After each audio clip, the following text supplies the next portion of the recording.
Hi guys, আজকে আমি একটা গ্যাম্বল কিনলাম। আসলে গ্যাম্বলটা কেনার মেন উদ্দেশ্য হচ্ছে আমি তো অনেক জায়গায় ঘুরতে যাই, ঘুরতে গিয়ে হচ্ছে অনেক স্মৃতি ধরে রাখার জন্য আসলে গ্যাম্বলটা কিনা। এই জন্য হচ্ছে গ্যাম্বলটা কিনলাম। সবাই চায় যে স্মৃতি ধরে রাখার জন্য ভিডিও বা ছবি তোলার জন্য। তো আমিও সেমভাবেই আমিও চাচ্ছি যে আমি কোথাও গিয়ে ঘুরতে গেলে আমি একটু সুন্দরভাবে ভিডিওটা যেন করতে পারি বা সুন্দর একটা ফুটেজ নিতে পারি।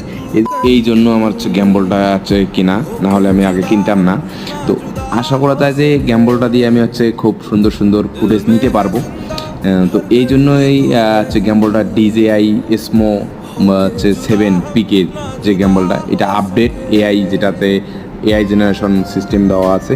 এই জন্য হচ্ছে আপডেটটা কিনলাম। তো এটার প্রাইস আসলে সবাই জানতে চেয়েছেন যে প্রাইস কত টাকা। তো এটা আমার টোটালি যদি রংপুরে নিয়েছি, এই জন্য রংপুরের জন্য আমার খরচ পড়ছে 17,000 টাকা।